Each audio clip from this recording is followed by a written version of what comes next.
So welcome along everyone to our seminar, our monthly seminar series. It's great to have a few new faces with us today. And I'm really pleased to introduce you to Dr. Gillian Ferguson, who has relatively recently taken up a lecturing post with the Open University.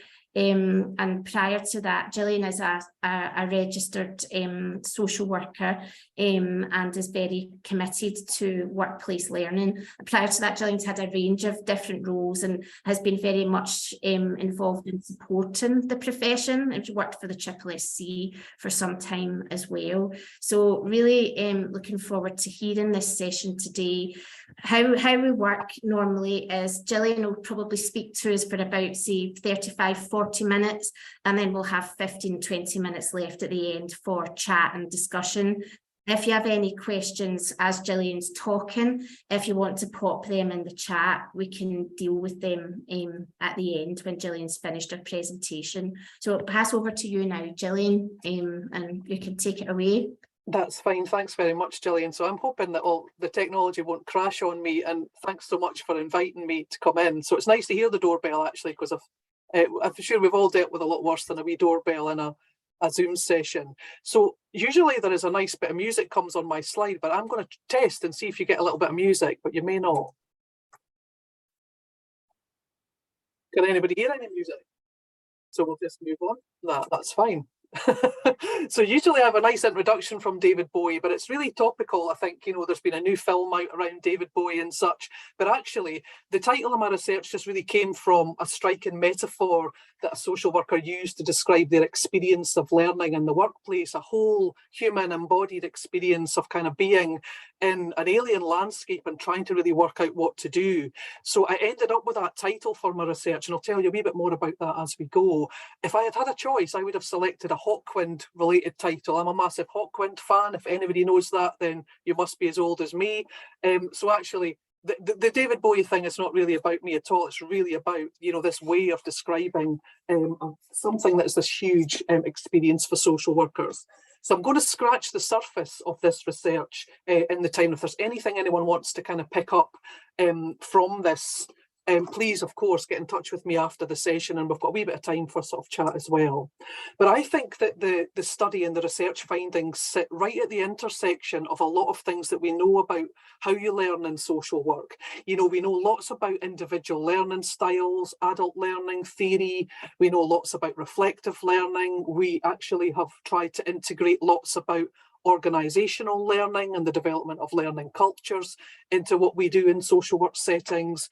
But I think there's a whole swathe of theory that's about workplace learning theory specifically that I was really interested in trying to use a bit more to understand what happens for social workers. And my research is right at the heart of all these different kind of fields of literature. So if you're interested in that side of things, this is right at the heart of where all this comes together, really, what the experience is of social workers learning in this incredibly complex workplace, which I'm going to try and convey to you through the research today. So I really wanted to get right back to the heart of what is the essence of learning for social workers. What does that mean to social workers, and what are we even talking about when we're talking about learning? So initially I really wanted to study how we improve workplace learning, and very quickly I decided, you know what are we even meaning by learning when we're talking about social workers in the workplace? So that's kind of where the study sits. And it was a phenomenological study, which means it was really kind of concerned with the structure and texture of lived experience, you know, that real kind of depth and rich description of what it's like to be someone, what it's like to be a social worker, doing the kind of work that social workers do and learning through that on a daily basis. So that's kind of what we were trying to do. And the study was deliberately not focused on student social workers. It wasn't focused on the early career, because I think, you know, there's a lot of research about early career and newly qualified social workers. Particularly, we've got some great new stuff in Scotland around that, but also from wider UK, we've got quite a lot of research that focus on learning in the post-qualifying stages and at undergraduate level. And learning at that stage can be very different because you're being assessed, or you're very, very directly linked to specific frameworks or specific post-qualifying qualifications. So I was kind of trying to just shift away from thinking about that and thinking about what's happening with the actual learning process for people, if that makes sense. So the phenomenological study, it took me about 5 years to be able to say that well, but it was really about being committed to the unique and individual lived experience. And I thought, you know, if I was researching with people using social work services, this is what I'd be interested in. So I thought, you know, that's what I'm interested in from social workers' perspectives as well. So these are the 16 social workers that took part in the study under their pseudonyms, just to kind of remind us of this individuality and who they are. So I'm going to just kind of talk a little bit about how I kind of got into this. I suppose the challenge of what I found out was really incredible about this unique and complex individual experience that involved so many different things on a daily basis when someone was doing the job and learning through it. And what I kind of did was develop, this is an example of one of these here, I developed an individual kind of conceptual web really for representing what the experience of each social worker was. So it's 16 completely different webs.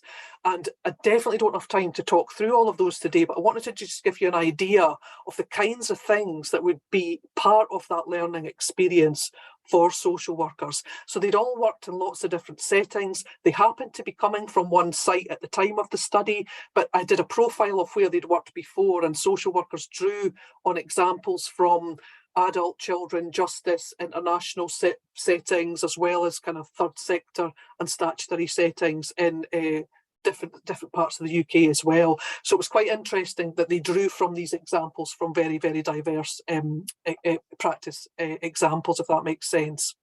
So yeah, so this is one example, and this is Bob, and I had to put a Scottish dialect glossary into the write-up of this research. You know, people just didn't understand what I was talking about, so I hope everybody can understand me today. But Bob's basically an abbreviation in Scotland for Bob, for Robert.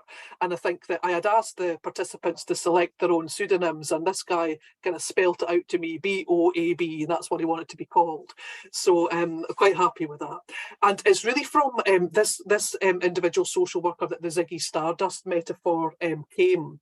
And I'll just kind of give a little sense of that, because Bob was very much thinking about this creation of an absolutely new persona to try to navigate, you know, throughout his career. And social workers had been qualified anything between 4 and 40 years in this study. So quite a kind of diverse mix, but quite a lot of experience in terms of the participants. And I think that Bob talks about this, you know, Ziggy Stardust metaphor or analogy. You know, when I think of Ziggy Stardust, when David Bowie created Ziggy Stardust, it was about assuming someone else. You can't ever escape yourself, but certainly you do assume different characters for different people that you work with. And he kind of he kept coming back to this analogy repeatedly throughout the different interviews that I did with him. You know, you've got judges and sheriffs, you've got a whole swathe of different professionals and people you work with, so that the way that I talk to children's hearing and then present a case to a children's hearing is different than when I go around and do unannounced visits to a service user's family. And then he kind of pondered a long time, talked about lots of other things, and he came right back to it again and said, you know, that Ziggy Stardust analogy, all that screwing on a different head, it's a good analogy in the sense of recreating yourself. And I think, you know, there's a similarity in different areas, various areas of social work. And he kept going on about this bit about wearing different hats, different audiences, but he kind of finished with this big blast of, and Ziggy only lasted 19 months. So you had this very elaborate metaphor, analogy going on, and also connected to this, you know, intensity and the longevity of career and such, you know. And of course, this guy had been qualified a lot longer than the 19 months, but it kind of gave a, you know, a hint to that other research that we're very aware of about retention and in social work practice too. So I could probably give a whole session just about this guy, but I kind of want to just get further into what I found out overall. So I'm going to just skip through a couple. This is a different person's web. Again, can't go into it in depth, but I'm showing you it just to kind of give a sense that actually the social workers are very, very different in terms of their experience of what they learned, how they learned, and how that practice enabled them to learn. So although I'm skipping through them, you can see these, they're all online in my published sort of thesis, and I can follow up any of the queries around them. And Danny particularly learned a lot about learning through the senses. So my study was really focused on lived experience to the extent I was really asking a lot about the senses. I was asking about what were the sights, sounds, smells, tastes associated with this learning experience. And Danny had really kind of come with this brilliant example. She talked about lots of different contrast in practice settings. She talked about life and death in the smell. People might relate to some of their own practice settings and what they've smelled, tasted, heard, you know, seen. And I think she really uses these sensory cues in her practice now and throughout her career about making those judgments that kind of we get into about, you know, what is happening here and what am I picking up in these scenarios. So again, I can come back to that when I talk about some broader findings. So appreciate I'm really skipping through these two people's experiences, and I don't want to dismiss those because there were 16 of them. But my challenge was really to think about what can I actually say? What am I now understanding about what happens generally for social workers learning in the workplace? And I think that this is the diagram that I'm trying to use to do that, because I think that we can represent this concept of learning for social workers through the direct work tasks in this little conceptual web that kind of summarises the main themes overall from my study. And I think that each theme, although it's kind of sitting there separate, it's really important that we don't fragment them and we don't oversimplify any of these. They're all connected by hugely different and diverse threads depending on who the person is, and actually they all kind of fit together. So sometimes people will say to me, you know, well, how can I design something that helps social workers learn through the body? And I'll say, well, actually, you've got to think about the whole thing. You can't just separate one of these things from another, if that makes sense. So I'm going to just briefly talk about each of these themes and then talk about what I think maybe this means for us, and be really interested to hear what you think. So you'll recognise some of these ideas from other research or your own experiences, I'm sure. But the journey of the self is really about that sense of the individual social worker being in the practice setting, the parallel of that with their own life, and the fit with their own values or otherwise of what they're being expected to do. So I think the impact on social workers' personal life is something that's really important to think about. I think there's been quite a lot of work around identity in social work and that sense of becoming a social worker. So this is only part really of this journey of the self, but it's certainly a component of it.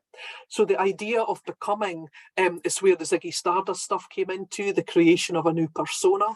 And for some social workers, they talked about the creation of a new self, but for other social workers, they talked about the integration of personal and professional selves. So one social worker talked a lot about being like a ball with two bits and intertwining, you know, those coming together and trying to sort of marry up and learning to be a social worker, just being learning to be yourself on a different level. So really, really individual sense of experience in terms of that journey of the whole human person being a social worker and how they learn. So I'm just going to, that's, as I say, a huge sort of reduction of really the complexity of that one part of this web, if that makes sense. So I've got the little web in the corner just to remind us that it's connected to everything else. So in terms of the place of social work, if we're talking about workplace learning, we've got to think about what are we even talking about when we talk about the place that social work actually happens. And I think that, you know, this is the summary of this idea of what the workplace is, and the whole human person, that person's coming in this journey throughout this landscape that's actually incredibly different to many other professionals' places of work. So we kind of sometimes think about the office, but the place in which social work happens is, of course, the court, the hospital ward, the house, the sheriff's house in the middle of the night. The home visit, of course, is hugely important. And I think we've got some brilliant research from people like Harry Ferguson around the atmosphere of a home visit and how professionals navigate and negotiate professional boundaries within a home visit. So really, really interested in those ideas about what is the place of social work. So social workers described different worlds that they encountered. Sometimes a culture shock, sometimes a familiar space, and often used battle metaphors around this place in which they're working, standing ground, holding ground, finding ground. and being on the sidelines, these sorts of things I thought was really interesting, the way that people use language to describe what's happening and what this place is like. So I asked a lot about the sensory aspects of the workplace, sight, sound, smells. People described all sorts of things around what was happening. People had maybe, sometimes quite extreme situations where people had been, for example, a young boy had doused themselves in petrol, so the overwhelming memory was around this, this real risk, this real fear for the child, but the smell being a huge part of that learning experience, which again, as I say, I'll come back to when I'm thinking about what happens to the body in learning. So the landscape and the workplace of social work is also characterised, I think, by non-physical things, the legislative landscape, the policy context, but also the position of where the social worker actually is in an organisation and where they are in that workplace. And I think we've seen workplaces really, really change over the pandemic, and obviously with the integration of services too. So the workplace itself is really complex. So when we're thinking about learning in it, it's important to remember that. I think we can really oversimplify what we mean by the workplace for professionals like social workers. So I hope that makes sense so far. And then in addition to that, we've got this situation of what even is the social work task. So sometimes that's really, really clear, but actually I kind of think that what comes through the research and what comes through some other research too is really this idea of ambiguity. There is ambiguity about what social work task is. There is ambiguity about what knowledge and skills are required to undertake the tasks that we can't even describe really clearly. And we all know what it is, but we can't describe it as clearly as we would like. It's kind of a perpetual problem. And I think that if there's ambiguity on those two things, how on earth can we possibly work out how to support people's learning, or work out what to teach them and how to design practice to enable learning most effectively? If there is such ambiguity, if that makes sense. But beyond that ambiguity, we know that it's really, really complex. And again, we've got some great research from people like Rick Hood around what complexity means for social work practice, lots of things like that. But essentially, what the research found was that social workers learned absolutely fundamental stuff through the direct practice tasks. Whatever they were, they learned about life and death, sometimes literally life and death, sometimes about those really, really crucial moments within a person's life of what's happening and how social work has ended up being within that relationship in that context at that time. So what was described a lot of the time was things like, this is not a normal job, this is extraordinary. And I had this sense that, the extreme and the extraordinary almost becomes the normal and the ordinary within social work practice tasks. But I think it remains absolutely extraordinary in how social workers take it on and how social workers try to manage that, if that makes sense. So there is also ideas, again, coming through metaphors and analogies where, for example, the idea of the machine was introduced quite a lot, and this might be familiar to a number of people here, the sense of the duality of managing the tension of being a social worker and working within the system of social work or the systems of social work. So one social worker described almost a kind of science fiction dystopian metaphor of every day having to upload to the terminal. And other people kind of talked about, getting on a conveyor belt, getting on a bus, procedures kind of versus that relationship-based approach that people wanted to take. So again, this idea of the tasks is, these tasks are all happening in the place that we've described that's really weird and really complicated and could be anywhere. And there's the individual person right in the middle of that. So all coming together as something absolutely amazing in terms of what's involved in when social workers are actually learning through practice. So the body was something I found really interesting as part of the study. And I'll just again briefly kind of come through that.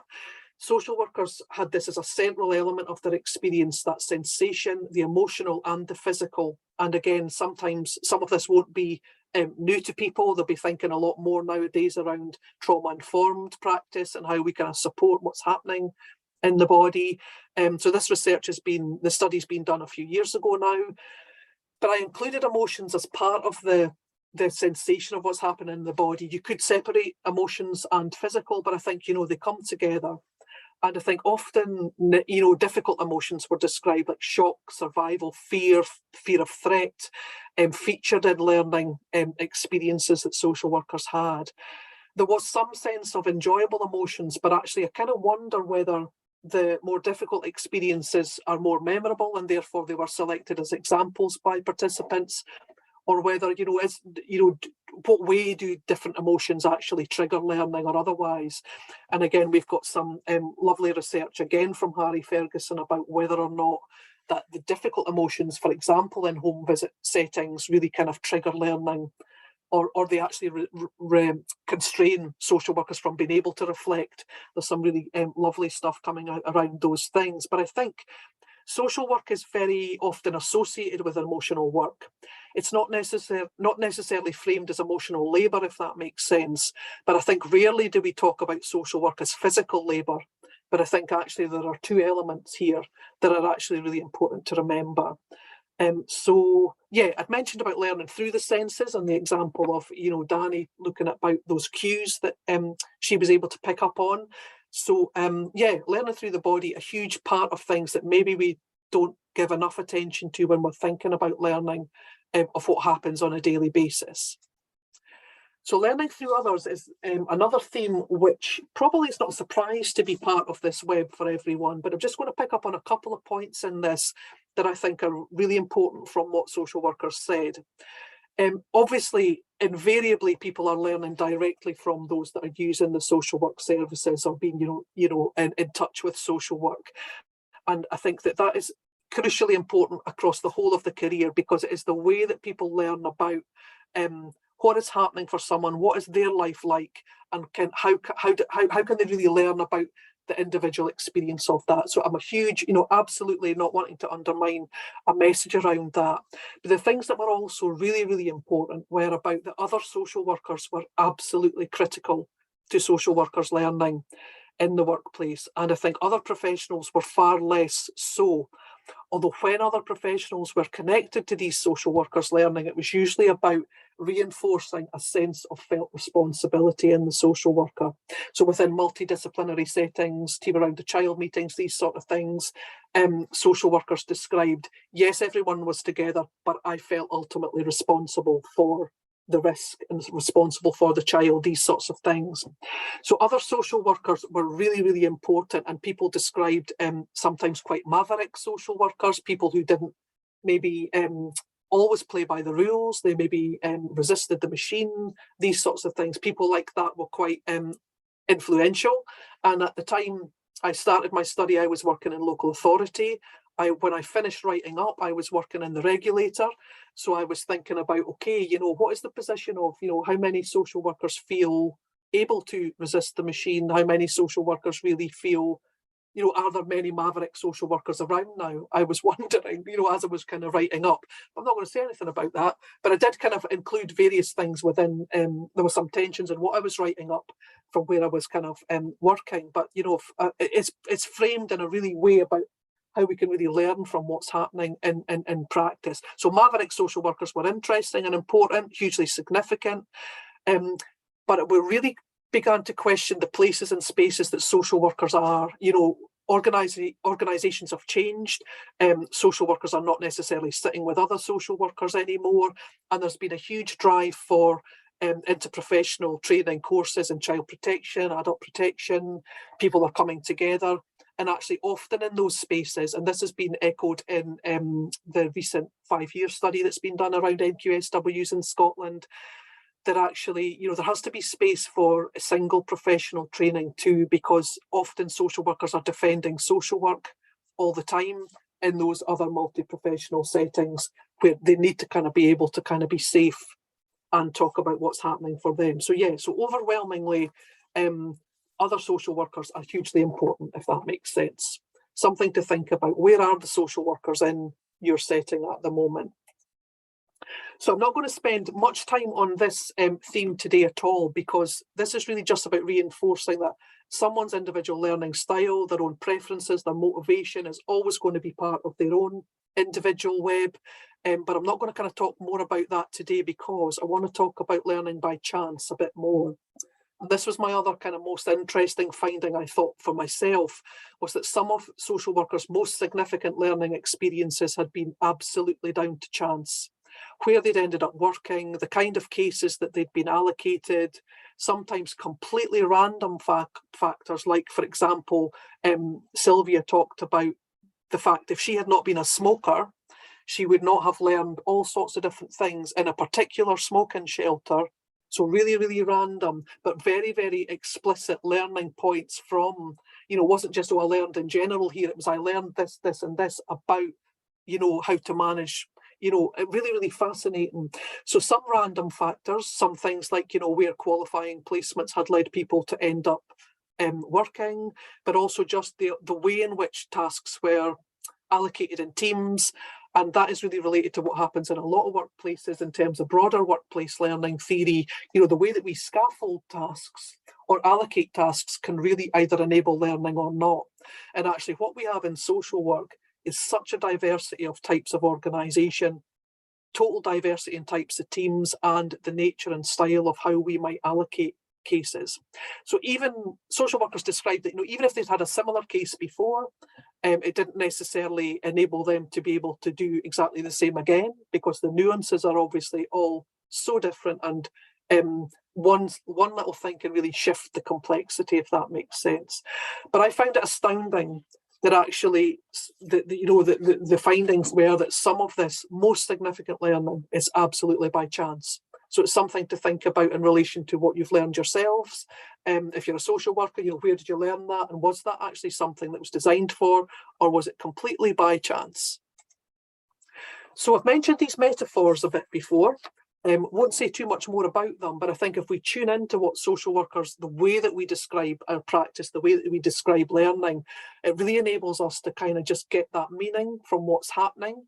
So I've talked about a few of those today around the Ziggy Stardust stuff, the battle metaphor, the ball with two bits, these sorts of things. But I'm going to shift on to thinking a little bit about the theory, because in case anyone is really sad like me and likes the theory stuff, I was really interested in the workplace learning theory, and I was interested in what this guy Nud Illeris talks about social work is, the workplace rather. He doesn't deal with social work, but he talks about how learning is generated when the individual comes together with their work task, and everything that happens in the workplace setting generates learning or not, depending on what happens there. So I was interested in that.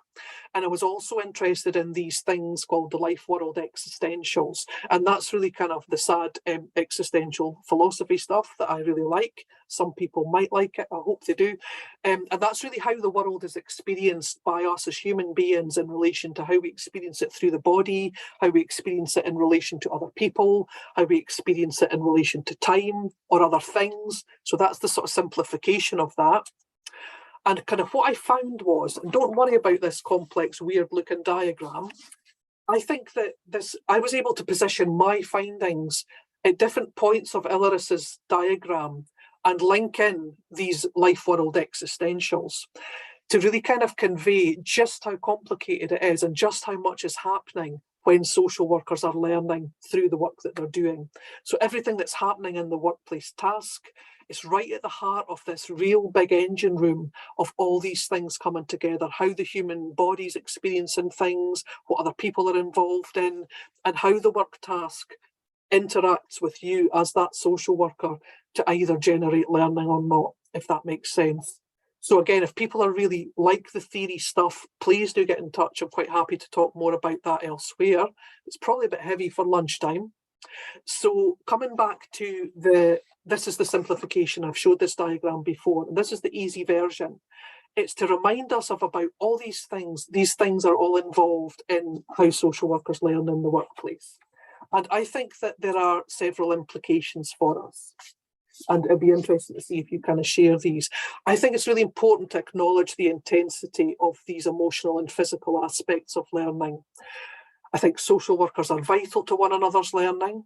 And I think if we're designing things like simulation of learning, these sorts of things, we did move to some of that in the pandemic around practice learning at the qualifying stages. I think, how do we design in some of that intensity and that physical experience of learning if we're going to be doing anything like that? I think it's really interesting if we can articulate the complexity of learning. It might enable us to really articulate the complexity of practice, if that makes sense. Because if we are talking about what a social worker is doing and all these things being involved in it, it sometimes gives us a way of describing just how difficult and complicated and nuanced those practice tasks are, which I think is something important for us all. I think that the research really confirms the importance of direct practice for learning at all career stages. So I think we do give that a lot of attention in qualifying programmes with the practice learning component. But beyond that, I think, at those stages, right throughout our whole careers, how can we really get the most from, when I worked in SSC, we would get people's CPL records in. And although everybody talks about, even in the written guidance about, you can recognise everything as learning, we don't always give value to this really, really informal and sometimes accidental learning from the daily tasks. So, keep learning as the focus is the main thing there. So hopefully that makes a wee bit of sense around what I think some of the implications are. I'm going to just briefly, before I finish, mention what's kind of coming next. So I'm kind of trying to shift the study, some new research now, into really what happens if we think about learning in this way. How can we actually, design things in workplaces that social workers are being supported in to kind of really make the most of the workplace learning experiences? So that's new. So if you're in a role that's involved with supporting social workers in the workplace with their learning and you kind of want to be involved in that study, please get in touch with me around that. I'm hoping to create some new resources to support thinking about this, and there are some ideas integrated into, there's a new website for newly qualified social workers in Scotland, which was part of my work before I left SSC, and there are some good resources there around organisational ways of thinking about these ideas. Just simple questions like, where are social workers together in your organisation? These sorts of things that just trigger some simple thoughts, but yet really important thoughts as well. I'm writing some stuff that's a bit more about this idea of learning by chance at the moment, to give a bit more focus on what I think is really important for us to think about around that. And there is imminently, I hope, an IRIS Insight coming out in Scotland that's summarising some of these ideas, hopefully in quite a straightforward way, to kind of help people think about workplace learning for social workers too. So that's kind of what's gone before. That's kind of what's coming next. Contact details are all there and we can send them after as well. But that is probably my quickest ever whistle-stop tour through something that I'm still quite in love with around this research, because I think the voice of social workers is so strongly coming through it about what they face on a daily basis. So thank you for putting up with me for that 35 minutes, and happy to take any comments or questions.